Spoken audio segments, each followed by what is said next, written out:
Hey, hey, folks. We're live, and things, as always, are continuing on. It's another Sunday, and that's always a great time. I mean, the morning is, and the evening is, if you've got evening church to go to. Um, Today, we're talking about the fact that it's Memorial Day, and we wish to honor all the great sci fi characters. No, true about the honor thing, but let's get real. I always found those scenes where it's like they're shooting lost at space or killed by the alien menace type of thing, bodies out of the torpedo tubes. Always a great scene. I know that in Moten God's Eye, they did it such that they blew up the bodies so that the Modis couldn't pull too much of their information from there.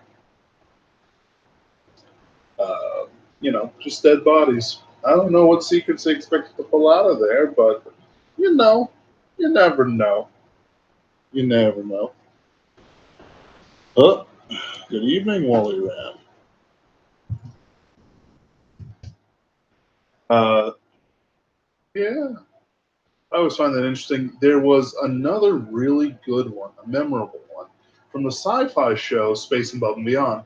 Now that show was like proper, proper military sci-fi, and I'm not sure why it never caught on. It was basically, starfighters fighting each other with that just the right amount of interpersonal drama and, um, just character development. Like it was just a good series. I'm, it's like some things always confuse me about what gets popular and what doesn't. Sometimes I see things that like sell really well, and it's like, yeah, sure, this is normie bait. I understand it. It's great, Game of Thrones is one of those things. But then there's things like Space and Above and Beyond that are great. They have all these character arcs and drama and death and fighting and ground based combat, space based combat, revenge, all this good stuff. But then it's like, it's not really remembered. And then they remember Babylon 5, which honestly never impressed me the same way. Not that I'm saying it's bad under any sort of circumstance, but it's just, you know, never quite hit the same with me.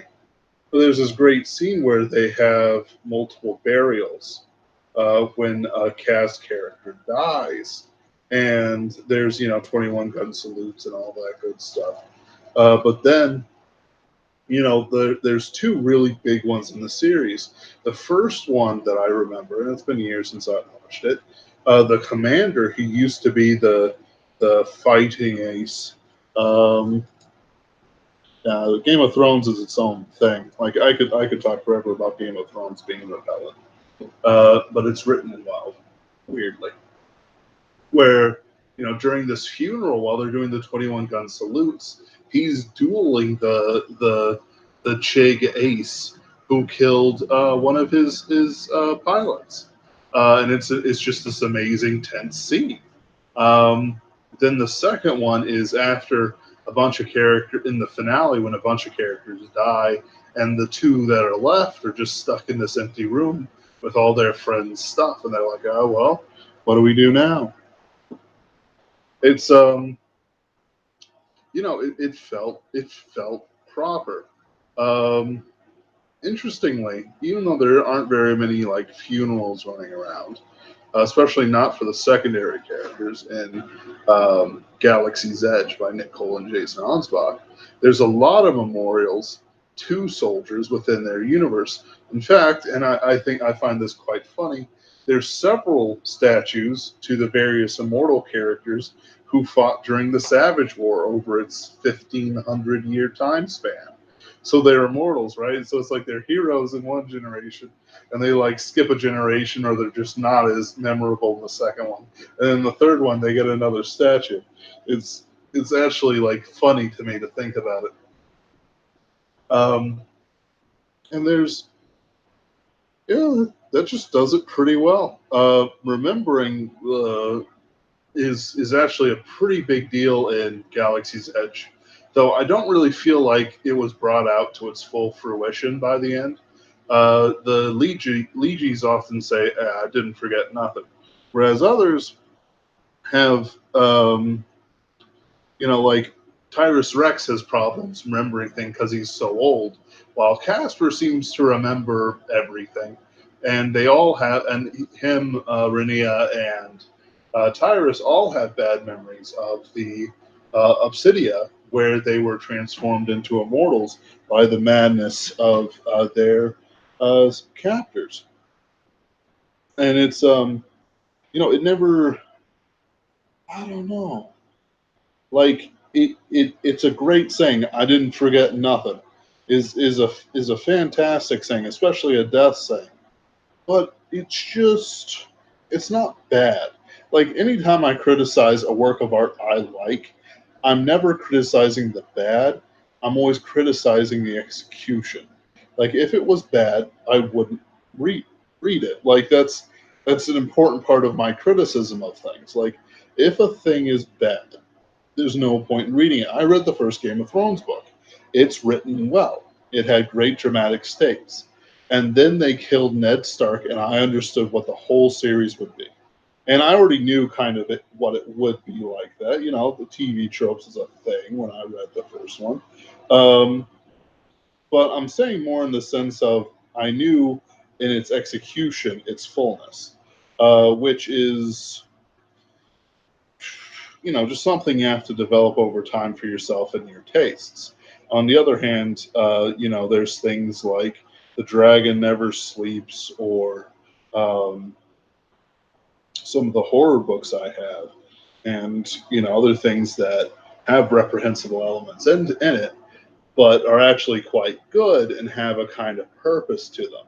It's quite interesting. But it's just is what it is. Honestly, a lot of these things are just what they are. There's nothing we can really do about it. Another element that has a lot of military sci-fi is Brian Niemeyer's combat frames, and I'm going to have Brian Niemeyer with me next week. And he has a lot of soldiers running around, old soldiers, young soldiers, that sort of thing. Um, and it's the theme of "It's Always Year Zero" really comes through when people don't sort of honor the dead. Let's see here. Woolly Ram says there's a little scene from the modern World of Warcraft where Turalian and Alaria see the Seshus to their memory in Stormwind, and to them a millennia has passed in the Twisted Nether. Hey, that's a pretty good scene. I'm surprised they wrote something like that, considered how cucked Blizzard is. Um, but that's its own thing. Honestly, when it comes to fantasy warfare, I've always felt that's a way more faceless than Mil-sci-fi warfare, which could have robots and faceless clones and all that jazz, coming out of the woodworks.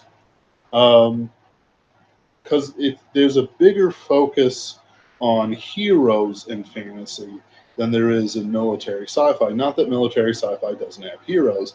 I'm saying that if I shook down all the military sci-fi and fantasy and looked at it by percentage, I would say that I would find more tried and true heroes in fantasy, or even dark versions of them, than I would in sci-fi. In the sense of magical artifacts, destinies, swords, and all that thing. And I've never really appreciated that bit because I know science fiction has a different spirit, but then again, there's science fantasy, and it just always feels like kind of a waste. Never fully getting that potential going. Honestly, there's a whole lot to be done with science fantasy that I kind of do want to see it. I want to write it if possible. If it never sort of shows up, hey, that's fine. But eh, um, it wouldn't be Mil-sci-fi, I guess. I don't write hard enough science fiction to do it. Sci-fi warfare is closer to what we know. Most fantasy authors are abysmal tacticians. Absolutely right.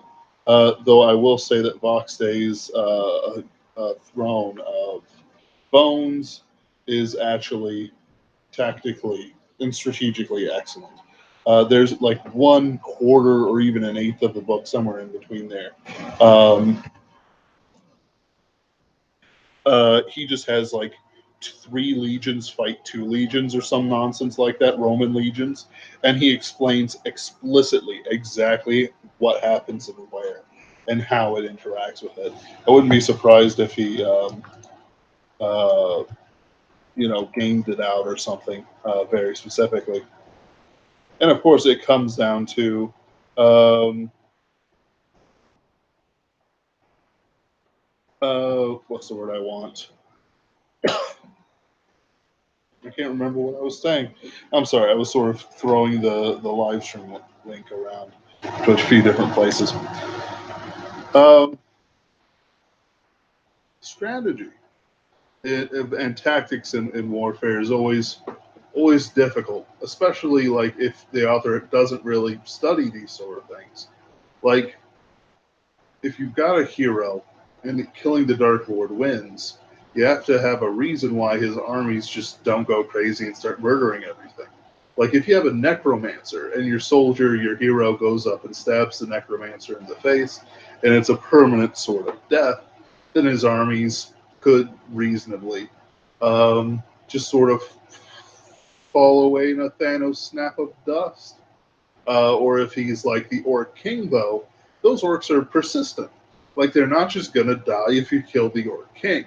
But when Sauron died, he was tied to the land, and because he was tied to the land also swallowed up the orcs. That doesn't mean that all orcs are dead, and things like the Lonely Mountain and other places still had tons of orc problems. It just never sort of went away. Um, ooh, see other fantasy warfare and soldiery and all that jazz. One of the things that doesn't quite work out is when I read fiction from an SJW type or from a lefty type who doesn't even have like my respect of the military, is that they focus so much on making the soldiers people that it feels weird when they go out and fight as a unit.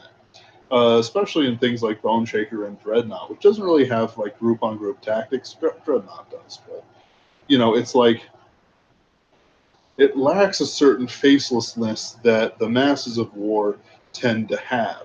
And because they have it, it makes it all the more terrible. And it sort of throws off the steampunk feeling and makes it pretty, but not in a way that's permanent. You don't really remember those scenes. Um, Whereas in sort of like more horror fantasy, you can really develop certain characters and bring them into a certain knowledge that when they fight and it's all horrible, it makes a certain amount of sense. Like I know a lot of World War I stuff does that, but the thing is, I feel like they always play it up too much, like turn it into a pity party rather than just acknowledging the horror. If you stick in the mud and say, this is a pity party, you'll never go anywhere with it. And I think that's why we had such despair in Germany after World War One. It was a giant pity party. Oh, woe is me! Our government's ruined, and the Weimar Republic is ruining everything more, and everything like that. And it's like, oh, I guess any degeneracy is allowed. Um, Remember, like soldiers basically had their own like military factions within the state. Their armies still thought they could win this, and the feeling of betrayal actually is one of the things that promoted Monsieur Hitler into Air Hitler. There we go, into power because he played there when he couldn't take over the left. He basically played to their sense of injustice, and soldiers have a very strong sense of justice. It's one of the things that really drives them on. Um, People who don't go through it or don't I shall say, respect it, don't always get the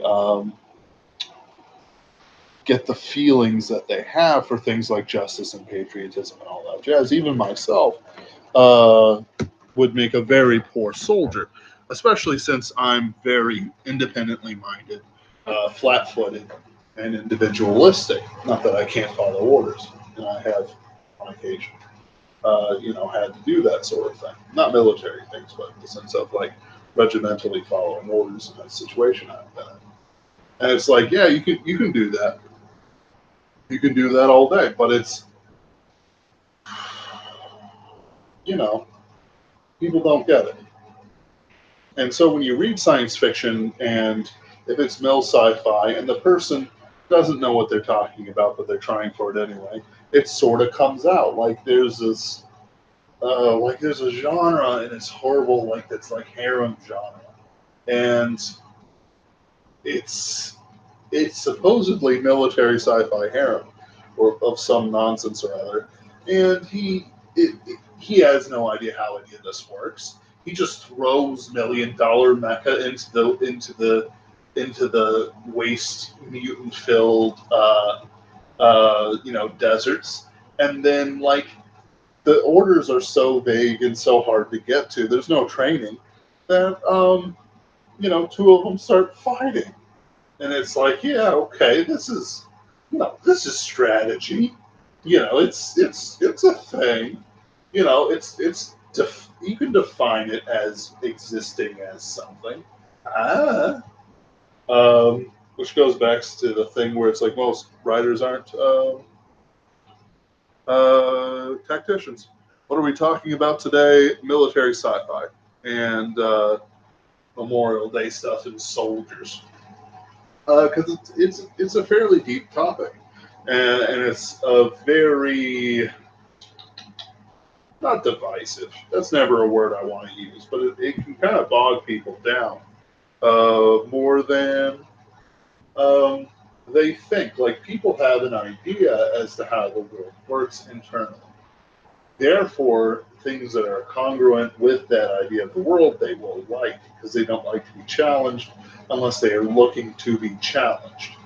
It's one of those things that you don't really see people talking about it or thinking about it, but we all know it's true. Saying it doesn't change the thing that I'm saying. Um, Always gotta check the chat every now and then. So when you get soldiers in military sci-fi that don't act like soldiers and all that jazz, and I mentioned this earlier, it feels strange. That's why I think that a lot of the good stuff, the really good military science fiction we get, people like it all the more because it feels genuine. Ember War, Ferrum, what's the name of the other one that I like? Armored Suits. People say, yeah, they talk like that. Richard Fox used to be an artilleryman of some kind, and he gets his trajectories right on his science fiction and stuff like that, and his space flight and all that good stuff. Um, I just like this.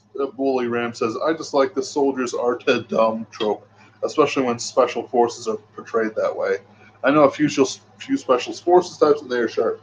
Absolutely. You don't become forces types without having a very high intelligence and a very good killing intelligence. Like, you can have Marines, and they're, like, dumb, because everyone kind of expects the Crayon Eaters to act like it. But there's a difference between them acting like idiots and slapping Gunny's ass or some nonsense. And them, not that they would ever slap Gunny's ass, because he would have their hides.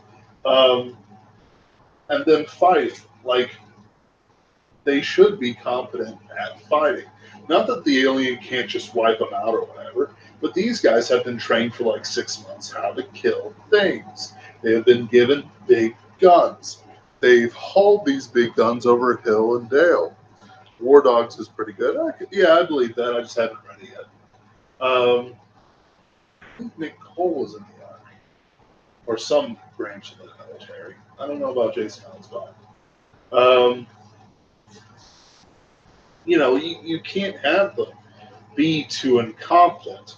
Like, there's a difference between losing and being incompetent.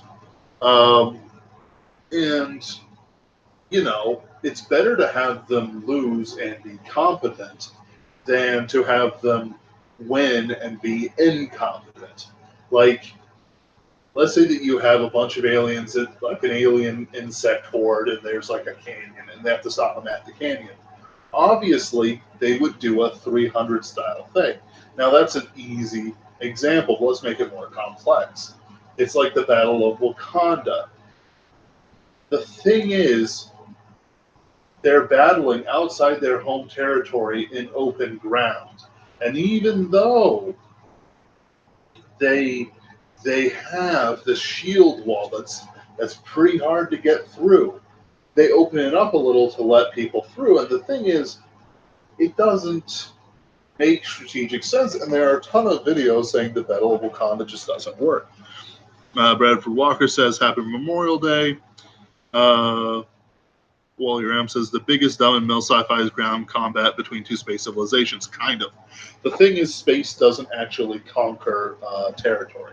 It conquers the space around the planets.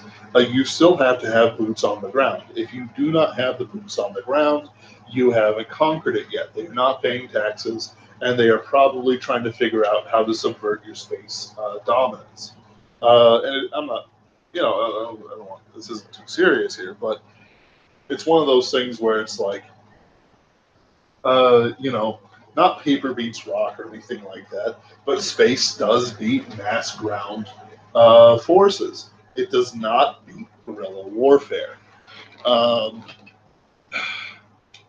Order of the Centurion by Nick Cole and Ansbach did it pretty well, where the dogs are running some sort of dog civilization, are running a really effective guerrilla campaign against the heroes, the Republic, and basically what they're doing, and this isn't really spoilers for the events, it's just how they're hiding everything, is that they're basically sliding under the ground and sort of disappearing underground and then popping back up to fire off their artillery. Bradford Walker says, yep, still need infantry to take and hold ground if the planet is worth holding at all. Also, there's limits on what orbital attacks you can use. And yeah, that's actually a good point. Orbital attacks. Turbo lasers are too strong to use on a planet that you want to hold. You can, if you want to just slag the place, pull the Star Destroyer at proper effective range and just start dropping turbo laser fire and missiles.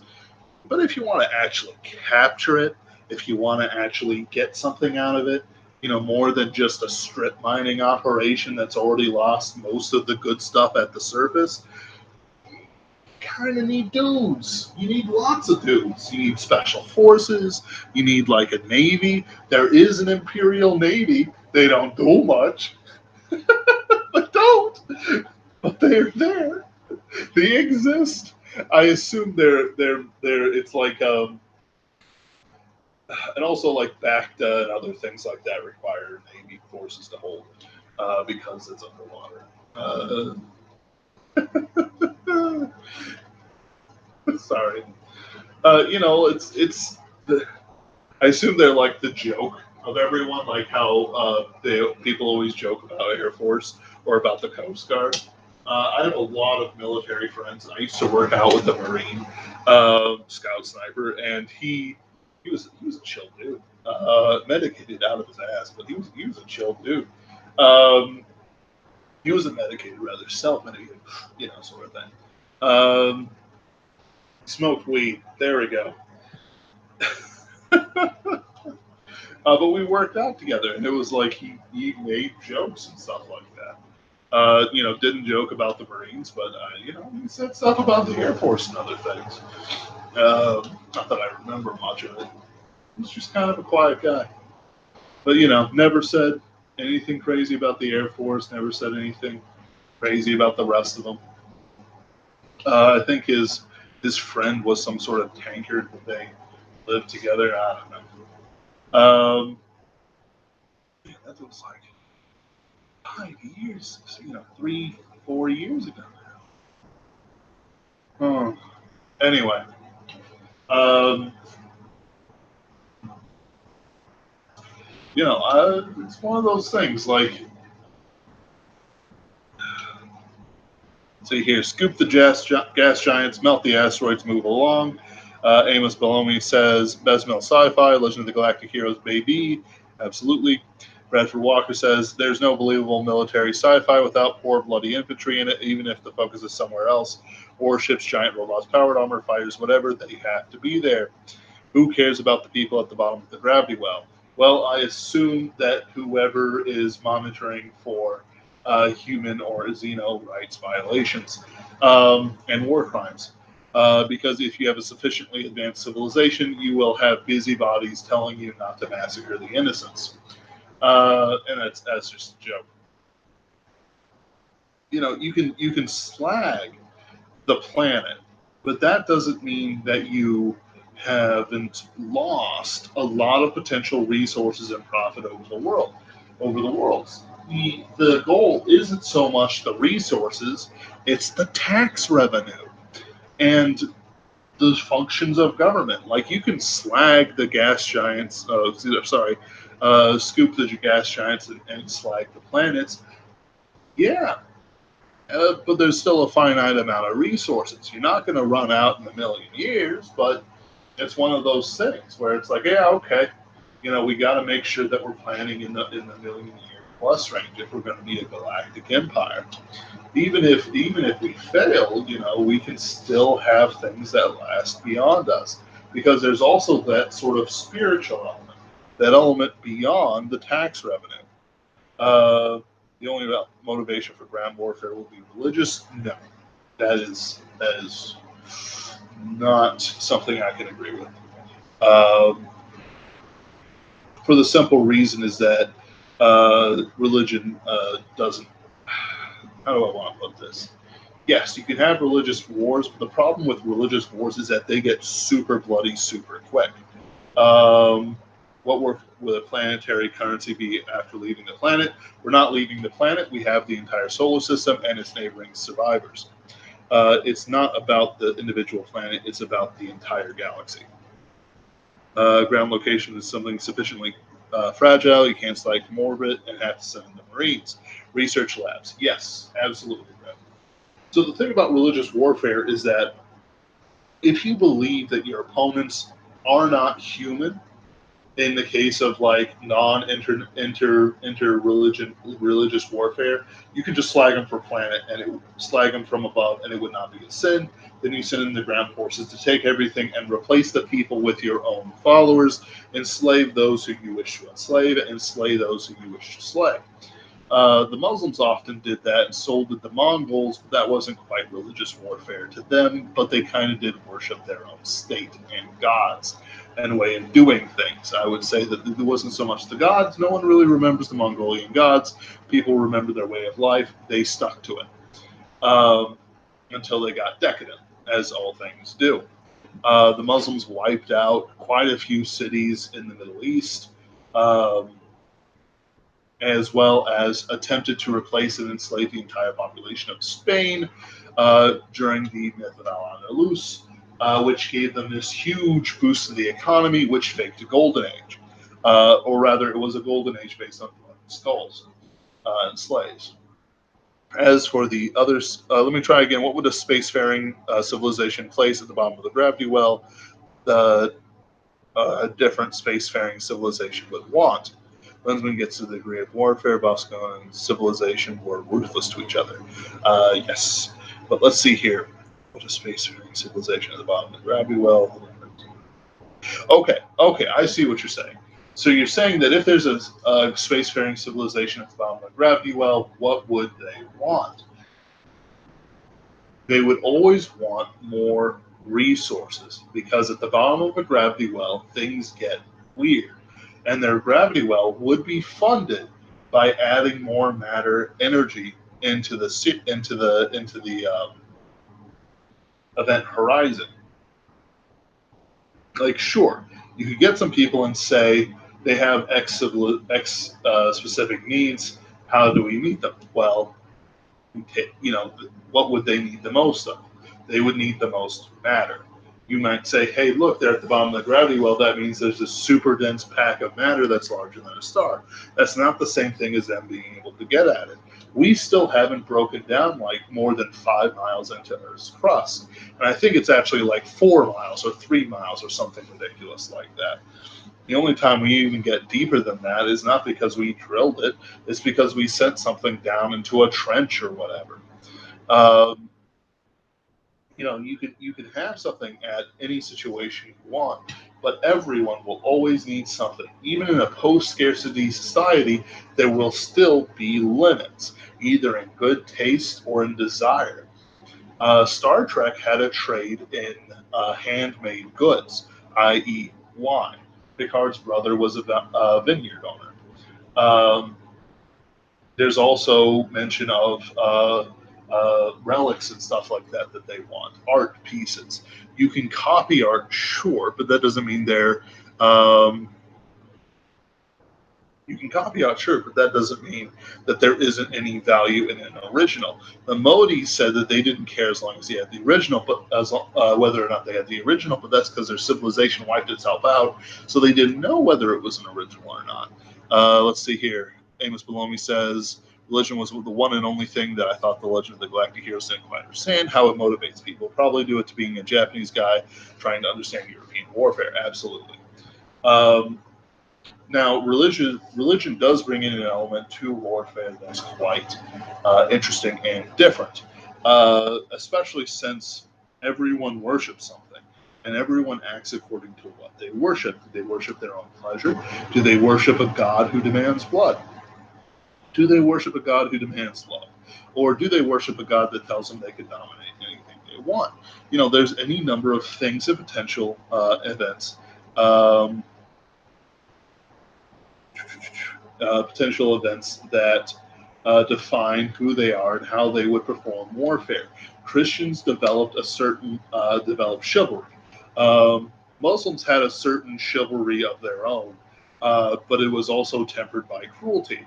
And Japanese honor was so tender uh, and I don't want to put this. Japanese honor was so tender that to violate it would equal death of their own hand. Um, I'll get to your comment in a second, Wally Ram. I haven't forgotten it. So if you get something like in space civilizations, and you have the Japanese, the Muslims, the Christians, English and American, because American and English chivalry is completely different. Um, Americans will give the other guy an opportunity to draw his gun. And chivalry is more of English chivalry has more of the wrestling and stuff like that. But they were developed at different times, situations. But I have noticed, being English and American, that there is a completely different philosophy on how fighting should take place. And oftentimes, English people are more likely to snap and just start killing people. Um, let's see here. So Wooly Ram says it affects everything. Like it affects doctrine, it affects the weapons they want, and everything else like that. Like I would say that the Americans and the English and French and so on are more likely to create one-on-one battle suits, as well as the Japanese. But Muslims and other groups are more likely to create other things. I would say that the Muslims would prefer irregular infantry and probably vast ships, that sort of thing, based on how they produce their art in cities and whatnot. They didn't settle as many cities, they took them over. Therefore, they probably don't produce a plethora of unified goods so much as what they've gathered into themselves. Just throwing it out there. So you think that deep bore mining would be a reasonable reason to take planets, but doesn't mean you need biosphere. I don't mean so. That's not quite what I mean. I mean to say that there's always a resource they need, and I mean resource in a very vague term: money, power, light, metal, paper, luxury goods, food, any number of things. Like You can Muslims do not create. That's true, but they do have certain tendencies. They do have a distinct art style. They do have a distinct love of poetry, and I'm not going to say that they have their own law code, but they do have the Quran, which they basically stole from Christians and Jews, and then turned it to their own goddess stuff. What I'm trying to say is that they have a fingerprint, but it's not the same as I don't know. It's a weird sort of thing because I know that they have, in a very technical term, created things, but it's always been on the back of the things that they've stolen, except for like their Bedouin tents. Like, and even then, I don't know. We don't know that far back. Habitable plants are worth preserving, especially if you're expansionist. Orbital habitats are nice, but they are wholly artificial. Planet-side habitation is far easier to establish once you're there. Food. It is far easier to make food when you don't have to create every last element required to do so. It's why empires have farm processes. Woolly Ram says provinces. Woolly Ram says, okay, we are getting somewhere. Planets would be like creatures. Attacking one would be like attacking a child, kind of. Destroying one would be like attacking a child. You can attack planets all you want. There's nothing you can really do to stop them. And, conquering is the natural thing that empires do. You do not have an empire unless you have conquered separate people from you. Otherwise, you just have a kingdom. Or a state, I guess we'll say, a nation state. That's probably a better term for it. So, like, let's say I've got this empire and I want planets for its own sake to make myself secure. Let's assume that I don't care about carte blanche. I can attack whatever I want and not worry about it. I'm the dictator. I would not want to slag the planet for the simple reason that the planet is where most of the refined wealth is. I can steal all the asteroids I want. I can suck away the gas giant with a straw. But those are raw materials in their basic element form, or maybe, if I'm lucky, complex elements, synthetic things, or strange gases that can only be made in the core of a gas giant. But maybe I want a new throne. That doesn't come from nowhere. Maybe Suture 9 has a throne made out of lava that even a human can, well, lava gold or something like that a human could sit on. That's impressive. That's worth stealing for its own sake. It's any number of reasons to do it. Like, I would not destroy the population of a planet if I have the choice. Underworld Dream says, I think I remember Muslim religion are not allowed to make statues because they view it as trying to be a god. So I imagine they would not do cloning robots or mechs. Actually, that's a very good point. I think they would copy whoever they're fighting to a point. In other words, they would do mechs, but they would be not in the human design as we know it. They did have a certain level of chivalry to them during the Crusades. Namely, they followed rules that everyone agreed to. In that sort of sense, and they had that rough sense of honor that fighting men have when they have to fight for their lives.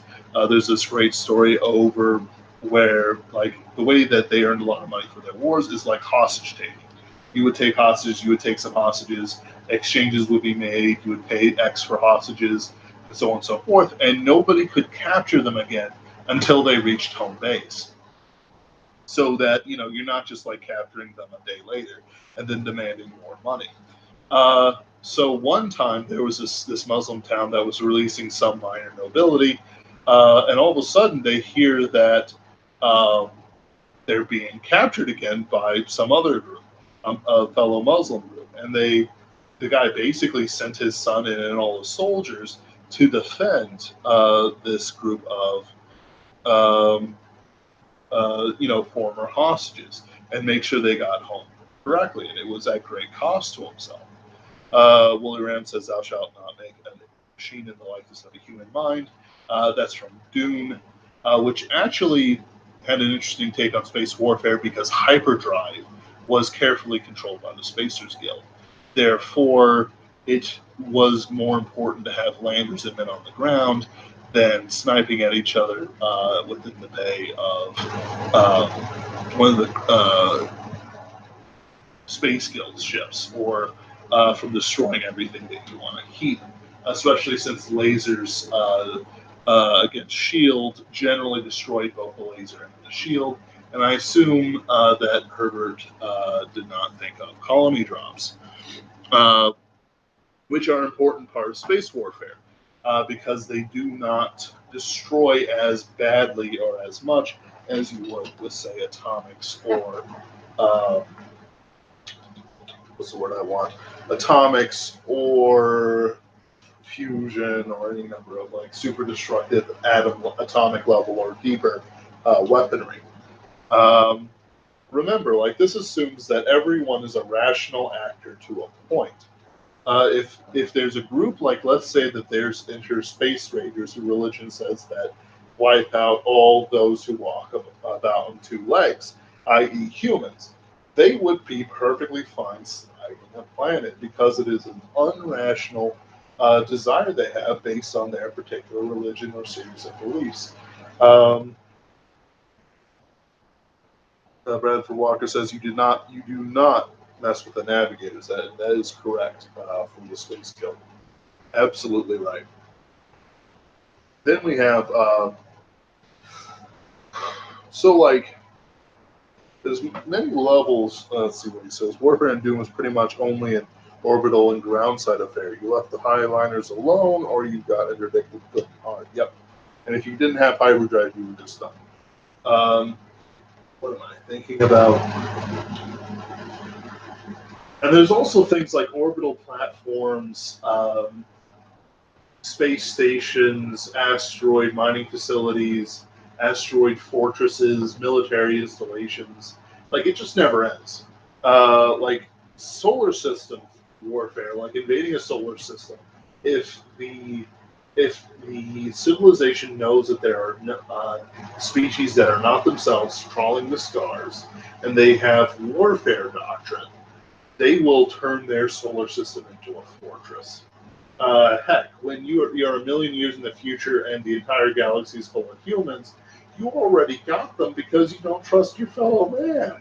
You know, humans are bastards, and it's not always they're not always bastards. I'm being exaggerated, uh, but they don't. Well, we don't always play nice, and you know, maybe I hate those dudes over in Sirius, just because, or Beetlejuice say, just because the founder betrayed my great great grandfather and nearly destroyed the colony or something like that, so we could take over this one. Or maybe I don't like them on the basis of they're not my tribe, and that's a perfectly reasonable way to not trust somebody. People of different types have different values and philosophies. It's why we have it amalgamated into one government, despite the best efforts of the last 70 years. Um, For the sun, you have endless energy for defensive arrays. Absolutely.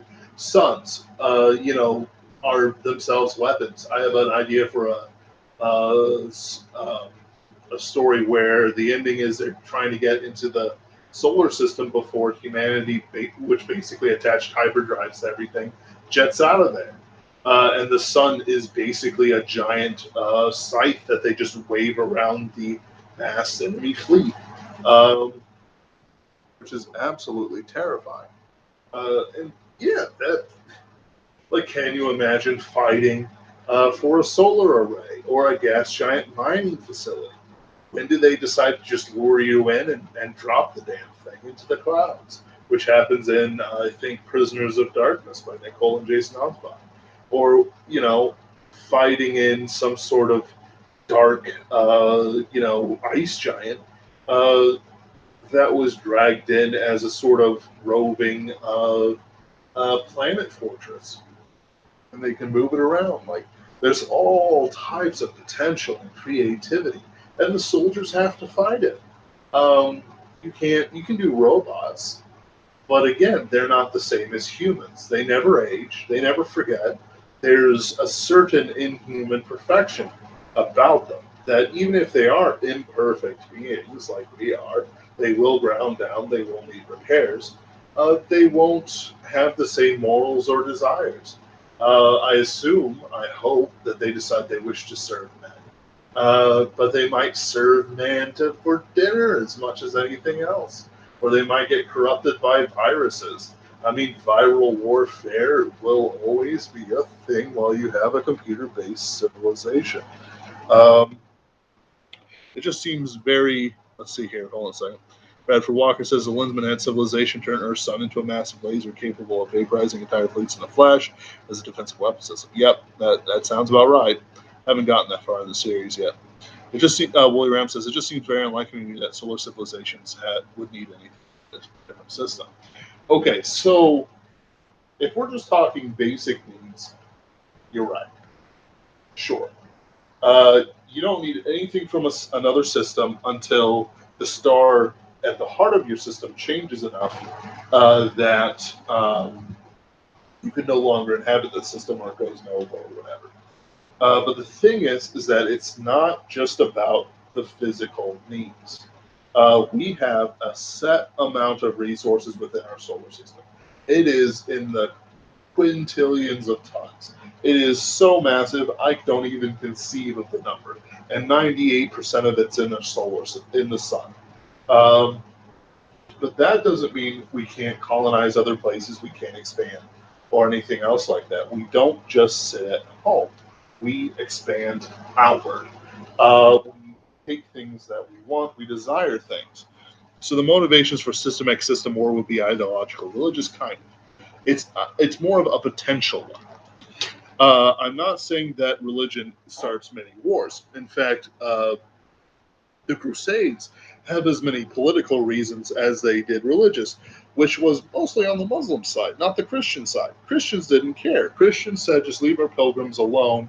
They just want to see Jerusalem. No, screw you, buddy. We're going to kill them, enslave them, and rob them because they're kafir and thus not people. They're slaves. Excuse me. As our religion says. Very, very specific with that. So and that's not the same thing in Christianity. Christianity had an internecine war that killed hundreds of thousands of people, and then we decided to determine what is a war crime with the Peace of Westphalia and other places. The people, the ideology, the religion defined warfare doctrine to a point. Most inter-Muslim warfare was based on whether or not they believed that X was the inheritor of the prophet's will or Y, his cousin or his thing. A different motivation might be trying to contain a fecund race like the humans. Yes, but the thing is that it's impossible to do so because it requires you to monitor absolutely vast sections of area. You kind of have to wipe them out. Like you can do it, but it's incredibly cost prohibitive compared to wiping them out. If you say hate, like let's say that there's like the hateful aliens. The hateful aliens hate everything. They hate you. They hate your dog.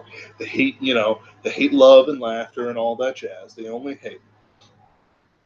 It's not immoral to wipe them out if all they can do is destroy and would destroy you. Um, I'm not saying that it's going to feel good. I'm just going to say that wiping out the hateful aliens won't be something that other people, will bother with. After millions of spreading across the solar system, we could be trillions, we could be quadrillions, we could be quintillions. But that doesn't mean that there won't be people like myself who say, I want to see what's over the solar system's horizon. Or I want X or Y. I want to see distant suns. And then there's the fact that there's aliens. Aliens don't have human motivations the same way we do. What if they do something like the aliens Xenos from Ender's Game? where they don't comprehend that killing one human is destroying an individual's soul. Um, and that caused problems with them. They didn't understand us. Why do they freak out when we kill one of their little dudes? We can kill hundreds of thousands of our own dudes, and nobody's feeling anything because they don't have souls. But these humans, they have souls. It's a complicated question that depends on the setting, but in general, I'm going to say that for space conquering, there's a few different reasons, and I'm going to sort of rank them in order of what I think are important. And the first one is conquest for conquest's sake. Um, Second one is for resources, and the third one is for ideology. I'm not going to say religion. I'm going to say ideology because it encompasses more, and religion is actually more of a thing that defines how you make war, depending on the situation that it does actually starting wars. Because nobody's going to just, no Christian's going to rise up because we have to destroy the non-believers. We have to do it because there's logical, reasonable reasons for us to invade the Holy Land again or whatever. It's why people soured on the Vietnam War, the Iraq War, Afghanistan, and all that jazz. It's just, ugh. And they didn't even try the war in Libya. They just deposed them because they knew we wouldn't support another war, especially when we realized that the wars were kind of unjust.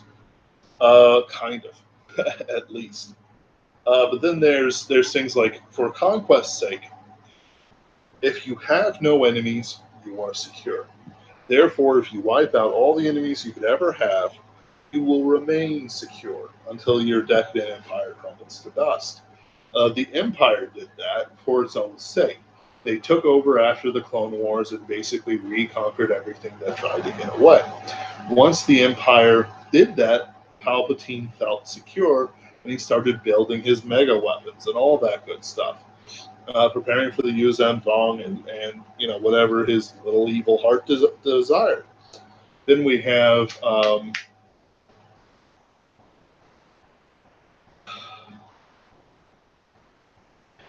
have things like just sort of expanding out and colonizing other stars. That's conquest.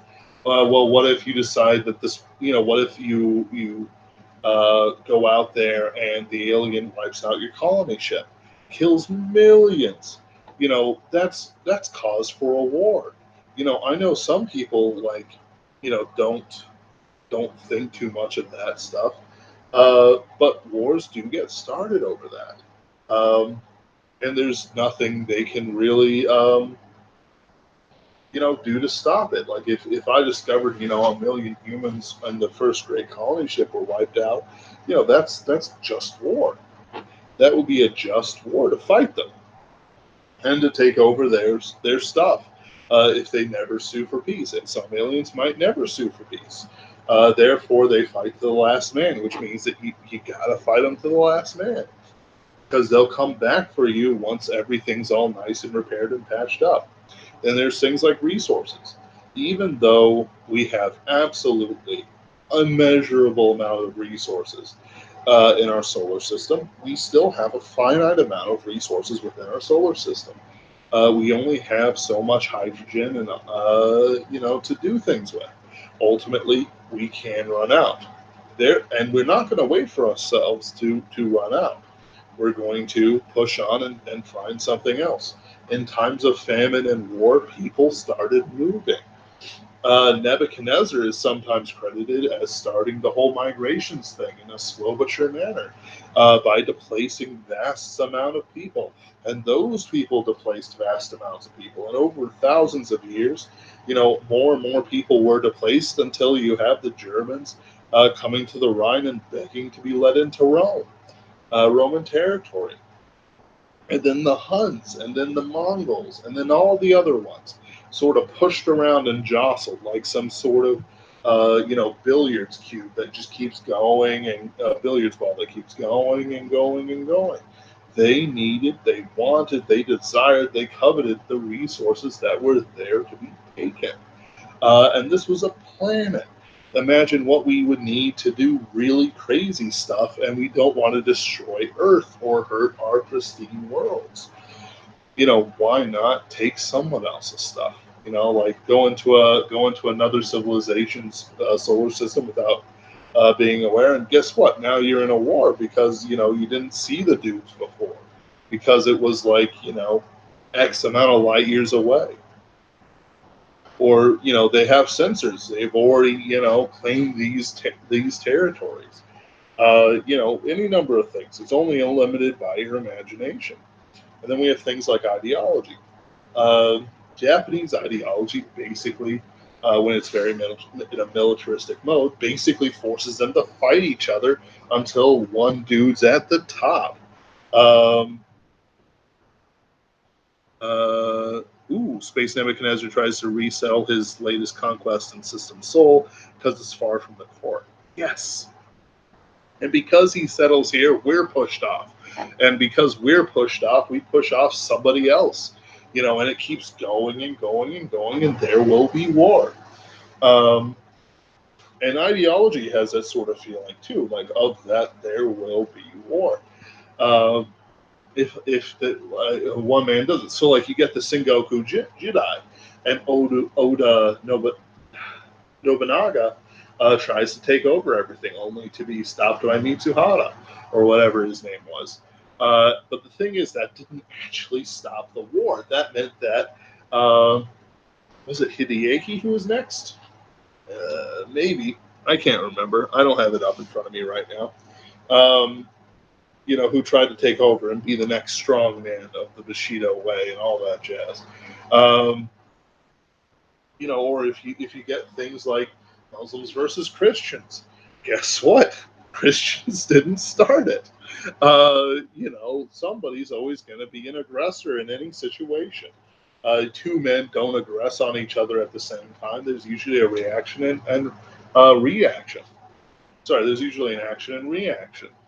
Somebody has to punch first, and if you punch in the same time, hey, I meant that he sends a conquered race to Sol. Right, he sends a conquered race to Sol, a race that's used to warfare, interstellar warfare that we aren't ready for. They either enslave us, or we get kicked out, and for somebody else, so on and so forth. Um, because there's that action reaction sort of state of affairs, that doesn't mean that things are going to be peaceable once everyone becomes rational. Star Trek still had war, and that was a rational pipe dream. Um, so living near the core is a matter of status. Yeah, that could be true. Um, I don't know how you would want to do it. But yeah, living near the core is a thing of status. Nick Cole and Jason Ansbach do that. So does Palpatine's Empire and other places. Um,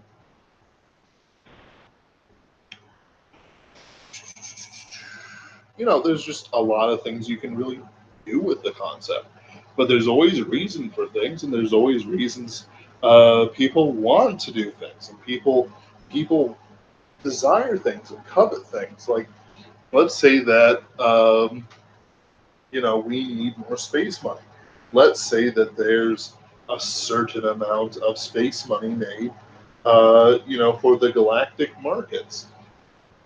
That's why you want tax revenue. You have to pay for things. And if you have ships, you don't get them for free. You need to take it from somewhere.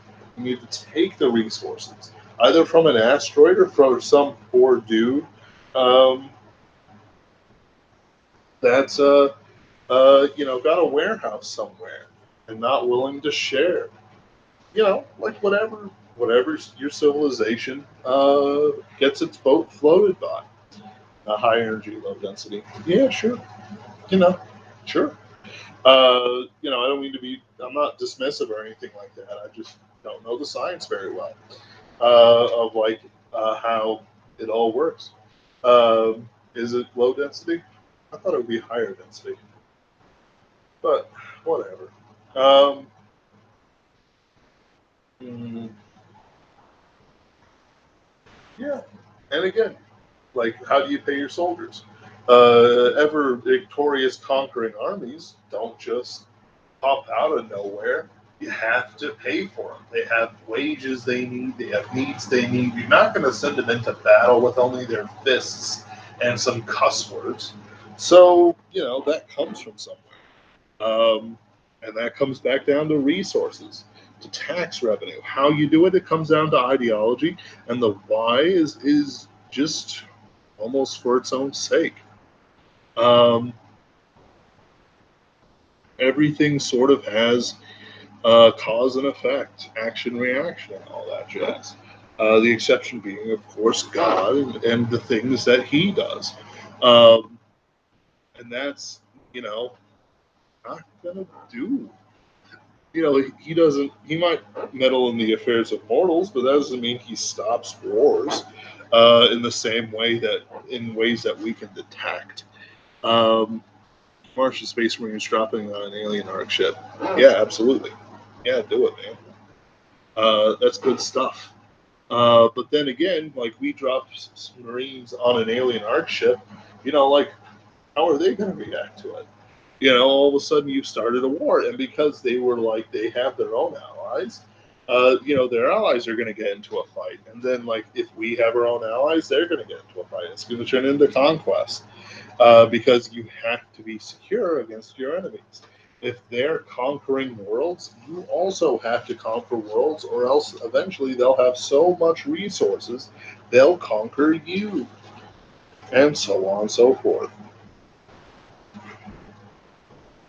Yep, it's space warfare is fun. It's deceptively simple. It is so simple, but at the same time, it's like a game. It's the more you look into it, the deeper you go into the strategies, the more complex it gets. Do you counter alien ships with solar flare guns? Do you have what sort of futuristic scanning technology do you have in your Oort cloud? What sort of dreams do your religious leaders have? Was a comet seen hurtling in? Does it hide something insidious? I read one called Ada Cancri, ETA excuse me, not CR, ETA that had demonic possession. Um, you've got, what if the alien is so incomprehensible that there's no connection between the two of you? That either that can be had, or even like let's say that they just have none of the senses we do, and they move things around with their mind, and they just figure things out based on motion. And the feeling of that motion with their mind powers. It means they can't read things that are just painted on, at the molecular level on the side of a ship. Say it's like, how do you do that? How do you do a treaty with some people who can't see writing? Any number of thousands of things. Um, it's a never-ending smorgasbord of good ideas here at Superversive Press. And a lot of these things are great. Just letting you know, or they've been done already. That's also as much of a potential um, happening as anything else. And that's not a bad thing, because everyone is a little different. And that's when the Marines find the Ark is full of spacefaring warriors guarding the exiles of Space Nebuchadnezzar, who are blood god worshipping cyborgs. Exactly. Exactly. Ride it, Woolly Ram. Make it happen. I want to read that thing. Especially if you were able to actually integrate elements of Babylonian art and other designs into it. Make it blue gold in the shape of a dragon. Ooh, just so good. And besides that, Nebuchadnezzar would have one currency. Taxes. Again, it comes back to taxes. Oh, oh, oh. Anyway, guys, I'm kind of talked out. I'm going to go back to being silent and writing. I hope you enjoyed this talk. I know we got away from soldiers, but I guarantee you soldiers are incredibly important. And if there are any soldiers out there, thank you for your good work protecting America, if that is the country you protect. Um, and I hope that you all have a wonderful series of barbecues tomorrow. Actual Tower of Babel, which is a space elevator. Yeah, but maybe it connects solar system. Yeah, just like huge, huge thing.